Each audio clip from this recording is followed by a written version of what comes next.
오늘 말씀 제목이 복음의 장애가 없게 하려 함이라 이런 말씀으로 함께 나눕니다.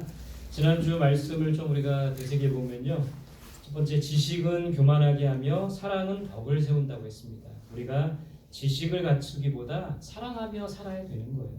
덕스러운 사람이 되어야 된다는 것이죠. 두 번째, 모든 만물이 그에게서 나왔다 했습니다. 우상을 버리고 만물의 주인 대신 하나님만 섬겨야 된다는 거예요. 마지막 세 번째, 너희의 자유가 약한 자들에게 넘어지지 않게 하라. 그러니까 약한 자를 실족하게 하면 안 되는 것이죠. 사람을 넘어지게 하는 자는 차라리 연자맷돌을 메고 바다에 빠지는 것이 낫다고 했습니다. 그래서 누군가를 실족하게 하면 안 되는 거예요. 특별히 믿음이 연약한 자를 실족하게 하면 안 된다는 것이죠. 우리가 사랑으로 덕을 세우는 자, 또 만물의 주인 되신 하나님만 섬기는 자, 연약한 자를 실족하게 하기보다는 연약한 자를 돕고 그들을 세워줄 수 있는 그런 우리의 삶이 되기를 간절히 소망합니다. 오늘 이 본문 말씀에서 사도 바울이 말한 것들은 우리 한번 좀 쭉 살펴보길 원하는데요. 우리 4절부터 6절까지 다시 한번 읽어보겠습니다. 시작. 우리가 먹고 마실 권리가 없겠느냐? 우리가 다른 사도들과 주의 형제들과 게바와 같이 믿음의 자녀된 아벨을 데리고 다닐 권리가 없겠느냐? 어찌 나와 바나바만 일하지 아니할 권리가 없겠느냐? 자, 사도 바울은 자신이 자유인이고 사도라고 말했어요. 특히 자신의 사도권을 강조하고 있는데 그 이유는 이 바울의 사도권을 공격하는 사람들이 있었기 때문입니다. 여러분, 사도가 뭡니까? 사도는 예수님을 직접 모신 제자들을 사도라고 하는 거예요. 그래서 예수님을 직접 모신 사람들이 사도의 조건이에요. 근데 바울은, 우리가 알다시피 바울은 예수님의 제자였습니까? 아니에요. 그러나 이 다메섹 도상에서 예수님을 만났고 하나님께서 직접 바울에게 이 사도권을 주셨다 이렇게 주장하고 있는 것이죠. 제자나 사도는 예수님과 함께 했다고 되는 것이 아닙니다.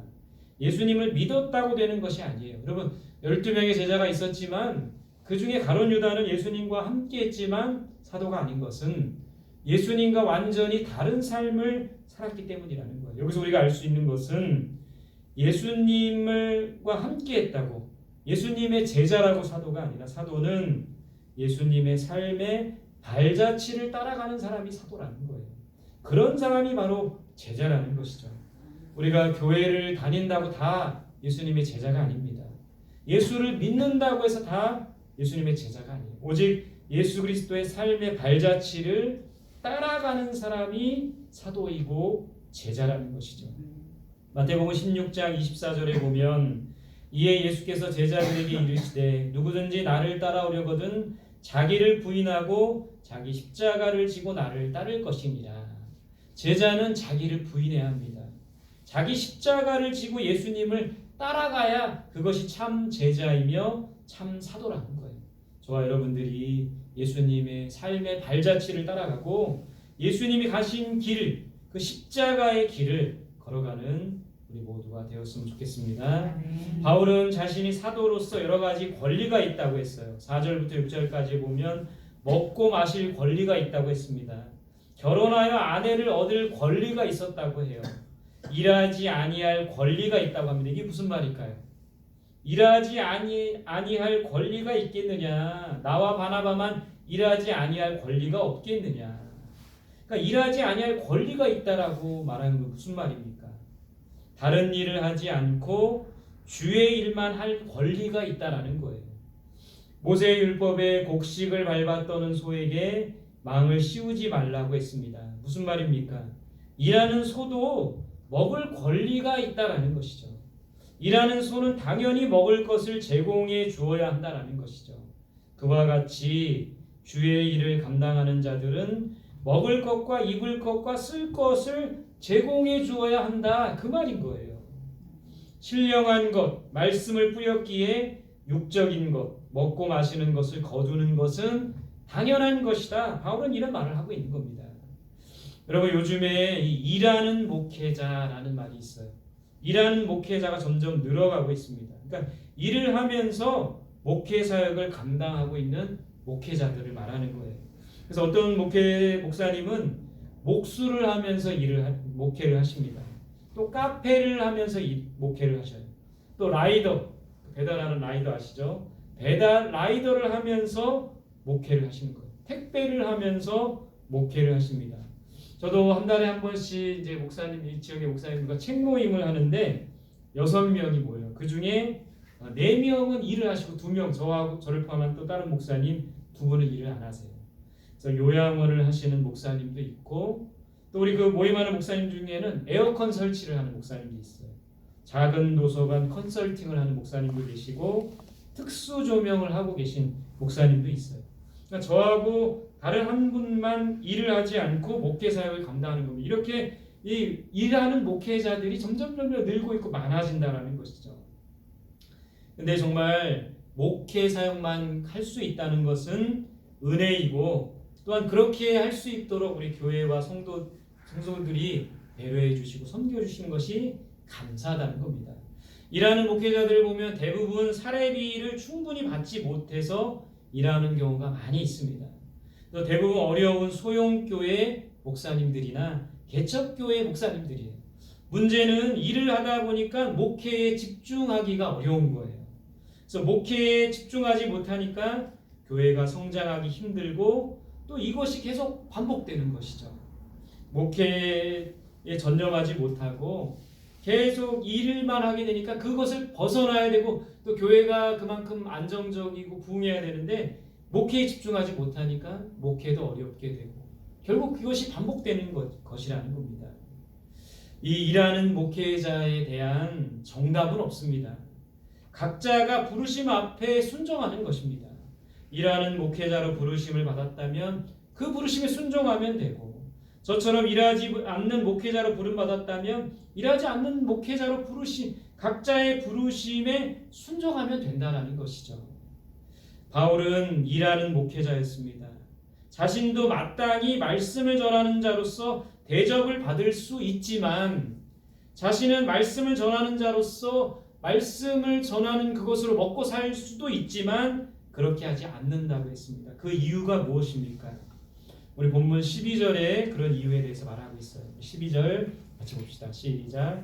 다른 이들도 너희에게 이런 권리를 가졌거든 하물며 우리일까 보냐. 그러나 우리가 이 권리를 쓰지 아니하고 범사에 참는 것은 그리스도의 복음에 아무 장애가 없게 하려 함이로다. 바울도 먹고 마실 권리가 있다고 했습니다. 게바처럼, 베드로처럼 아내를 맞이해서 데리고 다닐 권리도 있다고 했어요. 다른 일을 하지 않고 복음 전하는 일에만 집중할 수 있는 권리도 있다고 했습니다. 그러나 바울은 이 모든 것을 포기하고 일을 하면서 복음을 전했다는 거예요. 자비량 선교라고 하죠. 바울이 했던 일은 천막을 만드는 일이었어요. 그것으로 생활비를 충당하면서 복음을 전합니다. 그렇다고 해서 이 바울이 오늘날 일하는 목회자를 전적으로 찬성하는 것은 또 아닙니다. 복음을 전하는 자는 교회가 책임을 져 주어야 하고, 말씀을 전하는 자는 성도가 책임져야 한다고 주장했습니다. 레위인들처럼 각 지파가 자신들의 소출을 가져와서 레위인들을 먹여야 한다고 주장했어요. 오직 레위인들은 하나님을 위해서 일하고 제사와 성전을 위해서 일하며, 나머지 지파 사람들은 그 레위인들을 잘 보살펴야 된다고, 그것이 옳다고 주장을 하는 겁니다. 복음 전하는 자도 마찬가지다라는 입장을 갖고 있는 거예요, 바울은. 그럼에도 불구하고 이 바울은 일하면서 복음을 전합니다. 그렇게 한 이유가 뭡니까? 오늘 본문에서는 바울도 많은 권리를 가졌지만 그것을 참는 이유가 있다고 했어요. 그게 뭡니까? 오늘 말씀 제목처럼 그리스도의 복음에 장애가 되지 않기 위해서라고 했어요. 여러분, 우리에게도 권리가 있습니다. 또 우리에게도 자유가 있어요. 그러나 우리가 그 권리를 다 주장하지 않고 그 자유를 다 주장하지 않는 이유는 뭡니까? 복음의 장애가 되지 않게 하기 위해서라는 거예요. 때로는 그 권리나 자유를 남용하게 되면 복음의 장애가 되는 겁니다. 너무 많은 것을, 우리가 많은 부를 쌓을 수 있는 자유도 있고 권리도 있어요. 그러나 너무 많은 것을 가지려고 하거나 너무 많은 것을 누리려고 하면 사람들이 그로 인하여 시험에 들고 그로 인하여 복음의 장애가 될 수도 있다는 것이죠. 여러분, 목회자들 중에 우리 일반 사람들은 또 이게 매스컴에서는 목회자들이 굉장히 많이 사례를 받고 뭐 활동비도 많이 받고 그러면서도 세금은 안 낸다고 그렇게 얘기를 하는데 제가 볼 때는 그런 사람들은 정말 극히 일부입니다. 대부분의 목회자들은 아마 70% 이상은 여러분 근로자 평균치 월급이 얼마인 줄 아세요? 저도 이번에 알았는데 우리나라 근로자 평균 월급이 월 264만 원이래요. 근데 제가 볼 때는 70% 이상이 거의 이 근로자 평균치에도 미치지 못하는 목회자들이 대부분이라는 겁니다. 목회자 사이에서 빈익빈 부익부 현상이 도드라지게 나타나고 있다는 겁니다. 근데 사람들은 더 많이 누리고 더 많은 것을 얻고 더 많은 재산을 쌓는 그런 목회자나 그런 사람들의 모습을 보고 시험에 들 수도 있다라는 것이죠. 부한 목회자도 비난 목회자도 모두가 이런 마음을 가져야 돼요. 주신 자도 여호와시요 취하신 자도 여호와시다. 이 마음을 가져야 됩니다. 적게 주셔도 하나님의 은혜임을 믿고 감사해야 하며 많이 주시면 정말 하나님의 은혜라고 생각하여 더 많이 나눌 수 있어야 된다는 거예요. 목회자뿐만 아니라 여러분들, 저와 여러분들이 마찬가지입니다. 적게 주셨다고 불평하고 적게 주셨다고 하나님의 은혜를 잊어버리고 살 것이 아니라 적게 주셔도 하나님의 은혜임을 감사하고 많이 주시면 정말 하나님의 은혜라고 생각하여 더 많이 나눌 수 있는 그런 모습이 되어야 된다는 겁니다. 특히 큰 교회는 작은 교회의 많은 것을 흘러보내야 돼요. 많이 가진 자는 적게 가진 자에게 더 많은 것을 흘러보내야 합니다. 여러분 정말 큰 교회는 어떤 교회입니까? 교인들의 숫자가 많고 재정이 많다고 큰 교회가 아닙니다. 더 많은 것을 나눌 수 있는 교회가 바로 큰 교회예요. 서울의 어떤 교회가 해마다 우리와 같은 이 개척교회에 나눔을 실천하는데 그 교회도 큰 교회가 아닙니다. 전도용품을 우리 교회에 해마다 이렇게 주시고 명절에 선물을 보내주실 때도 있어요. 큰 교회가 아닌데 그런 마음을 가지고 섬기는 거죠. 나보다 더 어려운 교회들을 섬기고 있는 것이죠. 제 선배 목사님이 담임하는 교회는 1+1 헌금을 하더라고요. 그러니까 이게 뭐냐면 어려운 교회나 어려운 선교지에 어떤 가정이나 선교에서 헌금을 하면 교회에서 +1을 해서 더 주는 거예요. 예를 들어서 우리 가정에서 어떤 개척교회, 성원교회, 개척교회 같은 개척교회에 10만 원 헌금을 하면 교회에서 10만 원을 더 플러스해 줘갖고 20만 원을 보내주는 1+1 헌금을 하더라고요. 이렇게 정말 큰 교회는 재정이 많고 사람이 많이 모이는 교회가 큰 교회가 아니라 많이 나누는 교회가 바로 큰 교회라는 거예요. 여러분 큰 사람은 어떤 사람입니까? 많이 소유하고 있는 사람이 큰 사람이 아니라 많이 나누는 사람이 큰 사람이라는 거예요. 오늘 여기 모여있는 저와 여러분들이 정말 큰 사람이 되길 바랍니다. 우리 성원교회가 큰 교회가 되길 바랍니다. 많이 나누고 하나님의 은혜를 많이 나눌 수 있는 그런 교회가 되면 좋을 것 같아요. 그런 우리의 삶이 되면 좋겠습니다. 고린도후서 8장 14절에 보면 이런 말씀이 있어요. 이제 너희의 넉넉한 것으로 그들의 부족한 것을 보충함은 후에 그들의 넉넉한 것으로 너희의 부족한 것을 보충하여 균등하게 하려 함이라. 바울은 고린도후서 8장 이런 말을 하는 거예요. 너희가 넉넉한 것으로 부족한 것을 보충해 주면 그들이 넉넉한 것으로 또 너희의 부족한 것을 보충해 줄 수 있어서 결국에는 균등하게 된다 이런 말을 하는 거예요. 연보를 하는 목적이 여기에 있는 겁니다. 우리가 나눔과 섬김을 하는 목적이 여기에 있는 거예요. 균등하게 하려 함이라는 거예요. 많이 거둔 자도 남지 않고 적게 거둔 자도 모자라지 않기 위함이다. 여러분 제가 서두에 일하는 목회자 얘기를 했죠. 일하는 목회자가 사실은 목사님은 목회자들은 목회에 전념해야 되죠. 근데 그럴 수 있게 교회가 도우면 되는데 교회들은 어떤 교회들을 보면 월세를 감당하기도 어려운 교회들이 많아요. 제가 곰곰이 생각한 방법은 뭐냐면 큰 교회들이 그런 작은 교회 어려운 목회자들 한 명씩 한 명씩만 감당하면 될 수 있다라는 거예요.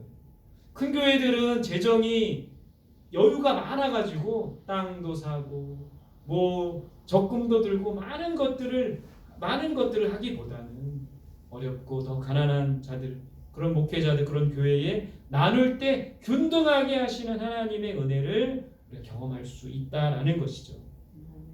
여러분, 우리에게 주신 많은 것을 가지고 우리는 누릴 수 있는 권리가 있습니다.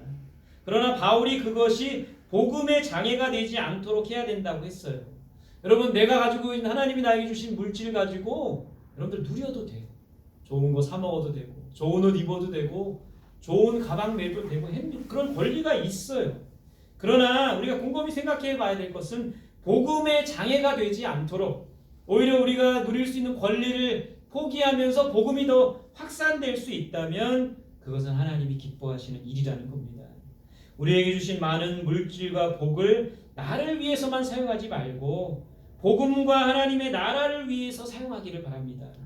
하나님의 교회와 선교, 전도를 위해서 사용하기를 바랍니다. 바울은 복음 전하는 자로서 많은 것을 누릴 수 있는 권리가 있었지만 그것을 포기합니다. 그 이유가 뭐라고요? 복음의 장애가 되지 않기 위해서라고 했습니다. 복음을 위해서 우리의 권리를, 복음을 위해서 우리의 자유를 포기할 수도 있어야 되는 것이죠. 우리에게 주신 것에 감사하고 우리에게 주신 복과 은혜를 흘러보내기를 바랍니다. 오직 복음과 하나님의 나라를 위해 사용할 수 있는 저와 여러분들이 되었으면 좋겠습니다. 우리 마지막 14절 말씀 같이 보겠습니다. 14절 시작. 이와 같이 주께서도 복음 전하는 자들이 복음으로 말미암아 살리라 명하셨느니라. 오늘 14절에 보니까 복음 전하는 자들이 뭐로 산다고요? 복음으로 말미암아 살리라. 이게 무슨 말입니까? 복음 전하는 자들이 복음으로 말미암아 살리라. 이게 무슨 말이에요? 공동번역 성경에 보니까 이렇게 돼 있어요. 복음 전하는 사람들도 그 일로 먹고 살 수 있도록 주님께서 제정해 주셨습니다. 이 말은 다른 일 하지 말고 복음 전하는 일로 먹고 살라는 말씀입니다. 목회자는 목회하는 일로 먹고 살고 선교사는 선교하는 일로 먹고 살라는 것이에요. 전도자는 전도하는 일로 먹고 살라는 겁니다. 다른 일은 하지 말라는 것이에요. 이것이 바로 복음으로 말미암아 산다 라는 그 의미라는 겁니다. 여러분, 그렇게 하기 위해서는 어떻게 해야 될까요? 그렇게 하기 위해서는 목회자 혼자만 노력해서 될 것이 아니에요. 선교사님 혼자만 노력해야 될 것이 아닙니다. 전도자 혼자만 애쓴다고 해서 복음 전하는 자들은 복음으로 말미암아 살 수 있는 것이 아니라는 겁니다. 오늘 이 말씀, 복음 전하는 자는 복음으로 말미암아 살리라, 이 말씀을 저는 세 주체에 대해서 한번 좀 생각을 해봤어요. 세 주체. 이 세 주체가 연합하고 함께 힘을 모을 때 복음 전하는 자는 복음으로 살 수 있게 된다는 것이죠. 그 세 주체가 누구입니까? 첫 번째는 복음 전하는 자입니다. 두 번째는 성도들이에요. 그리고 마지막 세 번째는 교회입니다. 자, 첫 번째 이 복음 전하는 자들에게는 복음으로 살기 위해서 뭐가 필요하냐면 믿음이 필요한 거예요. 믿음. 복음 전하는 자들은 무엇보다 믿음이 필요합니다. 어떤 믿음이요?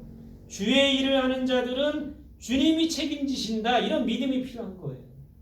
작년 이맘때 저도 이제 일을 해야겠다고 생각을 했습니다. 왜냐하면 돈이 필요했기 때문에, 돈이 더 필요했기 때문에 자녀들 교육하고 여러 가지로 뭐 많잖아요, 그죠? 이런 말 있죠. 통장은 스쳐 지나갈 뿐이다. 통장에 월급이 들어와도 그냥 다 빠져나가잖아요, 그죠? 그래서 저도 작년 이맘때에 일을 해야겠다, 이 마음을 먹었어요. 그래서 일을 찾아보았는데 제가 할 수 있는 일이 생각보다 많지는 않더라고요. 편의점 알바, 택배, 학원 차량 운행, 할 수 있는 것이 그리 많지는 않더라고요. 그러고 있는데 연말에 어떤 가정을 통해서 우리 교회에 큰 헌금이 들어왔습니다. 그러면서 하나님께서 저에게 이런 말씀을 주셨어요. 너는 까불지 말고 내 일을 감당해라. 내가 너의 일을 감당할 테니. 새벽에 기도하는데 그 마음을 강하게 해주시더라고요. 너는 나의 일을 감당해라. 내가 너의 일을 감당할 테니. 너의 가정, 너의 자녀들, 너의 교회 책임져 줄 것이다. 이 말씀을 딱 주시는 거예요. 일을 하지 않고 그러면서 그 헌금이 들어오고 또 그 헌금을 여러 곳에 흘러보내고 우리 교회 우리 학생들 장학금도 주고 청년 사업하는 친구들 사업 지원비도 주고 또 여러 명의 선교사님들, 그때 아마 10분 정도의 선교사님들을 우리가 또 도와주고 그러면서 이 목회는 정말 내가 하는 게 아니구나. 하나님이 하시는 거구나. 그걸 가르쳐 주셨어요. 그러면서 일을 하지 않고 목회에만 집중하려고 했습니다. 기도하는 일, 설교하는 일, 또 구제와 선교하는 일, 이것에 집중하려고 했습니다. 근데 한 해를 돌아보니까 저 스스로 평가해 보기를 많이 부족했던 거예요. 그럼에도 불구하고 하나님께서 올 한 해를 돌아보니까 모든 것을 책임져 주셨습니다. 가정을 책임져 주시고 자녀들의 앞날을 책임져 주시고 이 교회를 책임져 주셨어요. 그래서 어느 것 하나 부족함이 없게, 우리 가정도 자녀들도 교회도 부족함 없게, 이제 올해 살림 살고 이제 연말 결산해 보면 알겠지만 정말 부족함 없이 넉넉하게 채워주시는 은혜를 경험할 수가 있었다는 것이죠. 그리고 바로 목회자들에게는, 복음 전하는 자들에게는 이런 믿음이 필요한 거예요. 주의 일을 하는 자는 주님이 책임지신다. 이 믿음이 필요한 겁니다. 이 믿음 위에 제가 굳게 서도록 여러분들이 기도해 주시면 좋을 것 같아요. 그 믿음이 흔들리지 않도록 기도해 주셨으면 좋겠습니다. 자, 두 번째, 어떤 주체가 있다 그랬죠? 복음으로 살려면 성도가 있어요. 성도에게 뭐가 필요할까요? 성도는 섬김과 헌신이 필요한 겁니다. 복음 전하는 자들이 복음으로 살기 위해서는 성도들의 섬김과 헌신이 필요한 겁니다. 교회를 개척하고 나서 많은 분들이 섬김의 손길로 도우셨습니다. 우리 교회 성도들은 말할 것도 없고 다른 교회 성도들도 많은 섬김을 베풀어 주셨어요. 그리고 지금도 그 섬김의 손길을 베푸시는 분들이 계시다는 거예요. 매월 우리 교회에 헌금해 주시는 분들이 있고요. 또 북카페 사역에 또 물질을 보내주시는 분들도 있고, 목회자가 복음 전하는 일에 집중하려면 성도들의 섬김과 헌신이 절대적으로 필요하다는 겁니다. 목회자를 위해서 기도해 주어야 하고 목회자의 필요를 채워줄 수 있어야 된다는 거예요. 여러분, 여러분들처럼 오늘 이렇게 예배에 열심히 나오는 것은 정말 목회자에게 힘을 북돋아 주는 겁니다. 물론 예배는 하나님을 위해서 드리는 거지만 목회자가 힘이 나는 것이죠. 기도의 자리, 청소하는 자리, 전도하는 자리에 나오는 것이 큰 힘이 되는 것이죠. 일하지 않고 목회에 전념할 수 있는 것은 좋은 성도들이 있기 때문인 것입니다. 항상 그것에 감사할 수 있어요. 앞으로도 우리 성도들의 섬김과 헌신을 통해 복음 전하는 자들이, 저뿐만 아니라 복음 전하는 자들이, 선교사님들이, 전도자들이 복음으로 살 수 있도록 우리 성도들이 섬김과 헌신을 통해 그렇게 될 수 있기를 간절히 소망합니다. 마지막 세 번째 어떤 주체입니까? 교회예요, 교회. 교회는 책임의식이 필요합니다. 일하는 목회자, 저는 어떤 면에서 좋은 취지라는 생각이 듭니다. 어려운 교회들은 목회자가 일하면 재정적인 부담이 덜어지는 것이 사실이죠. 성도들이 헌금해서 월세를 내기도 빠듯한 교회들이 있습니다. 그런데 문제는 목회자가 일하기 때문에 성도들이 또 교회가 재정적으로 목회자를 책임지려고 하지 않는다는 것이죠. 우리 목사님은 일하고 계시니까 생활이 괜찮겠지, 그런 마음을 계속 갖는 것입니다. 목사님은 목회에만 전념하게 우리가 더 열심히 섬겨드리겠습니다, 이런 마음을 갖기는 어렵다는 겁니다. 교회는 책임의식이 있어야 됩니다. 12지파가 레위인들의 삶을 책임지려고 했던 모습처럼, 각 지파가 제사장들을 책임지려 했던 것처럼 교회는 복음 전하는 자들을 책임질 수 있어야 된다는 거예요. 또한 부유한 교회는 더 가난하고 어려운 교회를 책임질 수 있어야 된다는 겁니다. 하나님께서는 모든 것을 균등하게 하기를 원하십니다. 우리의 것을 나누어야 균등하게 되는 겁니다. 책임의식을 가지고 우리에게 주신 복과 은혜를 나눌 수 있는 우리들이 되어야 한다는 거예요. 그렇게 할 때 복음 전하는 자는 복음으로 살 수 있게 됩니다. 여러분, 복음 전하는 자가 점점 없어지면 어떻게 될까요? 목회하는 자가 점점 없어지면 어떻게 될까요? 요즘에 이 신학교가 굉장히 위기래요. 왜냐하면은 정원이 차지 않는 거예요. 점점 신학생들이 줄어갑니다. 또 요즘에 또 하나 나타나는 현상들이, 시골 교회들이 많이 그렇지만 전도사님 구하기가 너무너무 어렵다는 거예요. 그러다 보면 전도사님 없으면 교회 학교는 어떻게 됩니까? 또 목회자가 없으면 교회는 어떻게 됩니까? 저는 지금 이 시대에는 아직은 교회 숫자보다 목회자 숫자가 많아요. 그래서 저도 여기 개척하기 전에 어느 교회 이제 청빙 막 이력서를 넣으면 이력서가 100통씩 막 그렇게 막 모이는 교회들도 있어요. 근데 여러분 그게 10년, 20년, 30년 지나면 반대로 바뀌는 거예요. 교회들보다 목회자 수가 적어질 수도 있게 되는 것이죠.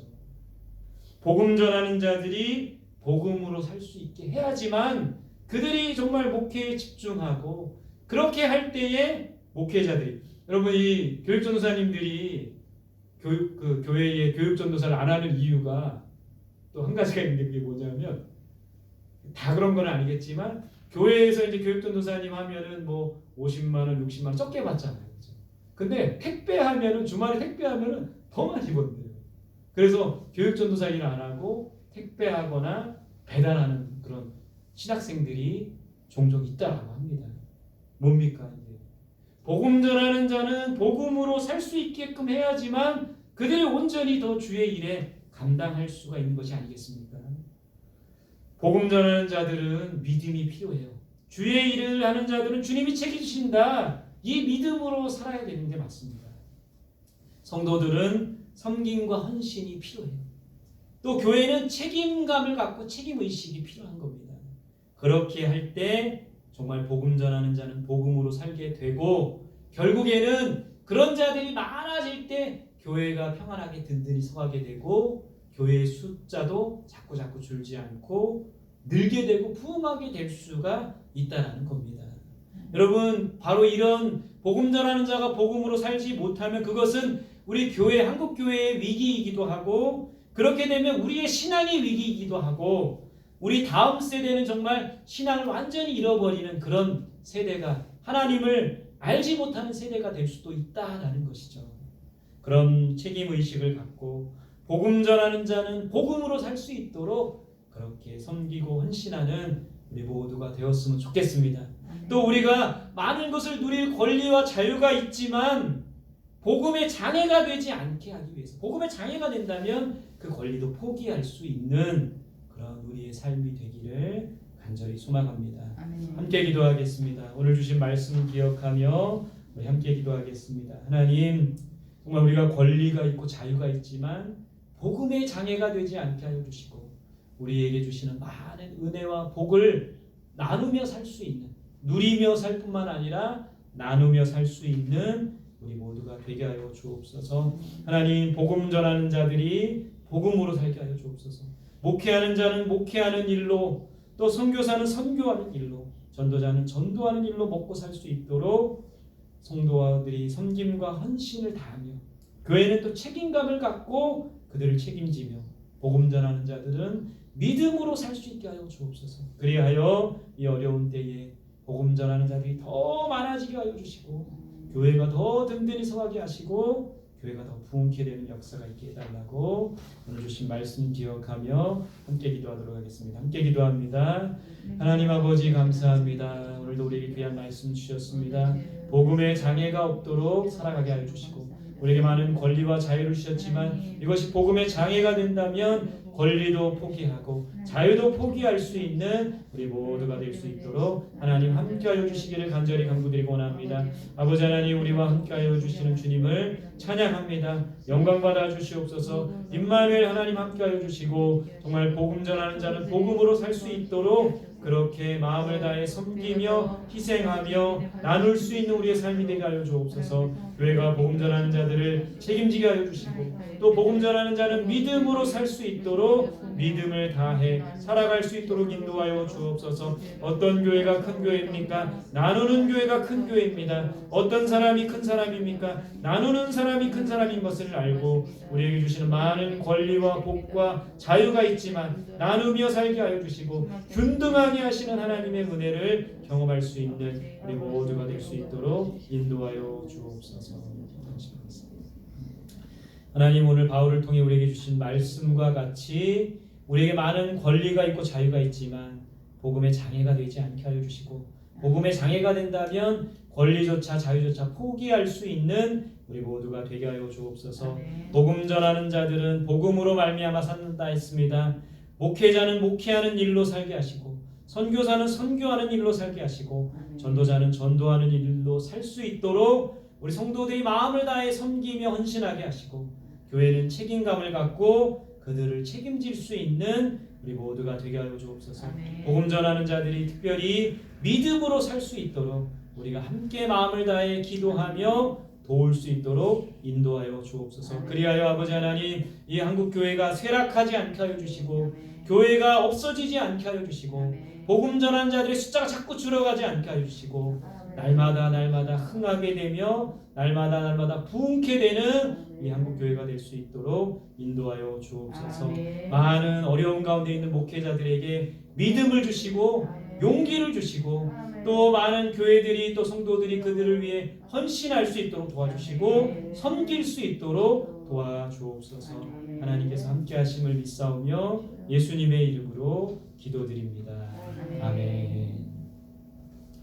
네, 교회 소식 전하겠습니다. 주보를 보시고 함께 해주시면 됩니다.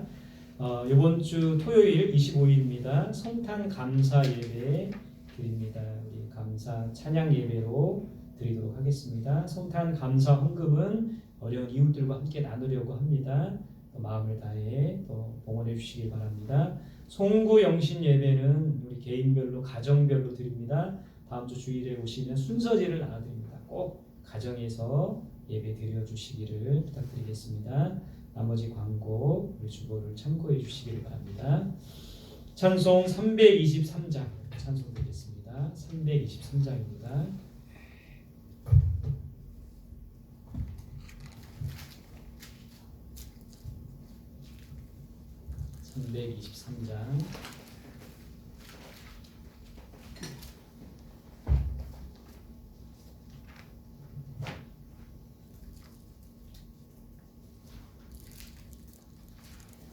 푸른 바다 나선이 몸 어디든지 가오리다. 괴로우나 즐거우나 주만 따라가오리니 어느 누가 막으리까. 죽음인들 막으리까. 어느 누가 막으리까. 죽음인들 막으리까. 아골골 잡힌들에도 복음 들고 가오리다. 소돔 같은 거리에도 사랑 안고 찾아가서 종의 몸에 지닌 것도 아낌없이 드리리다. 종의 몸에 지닌 것도 아낌없이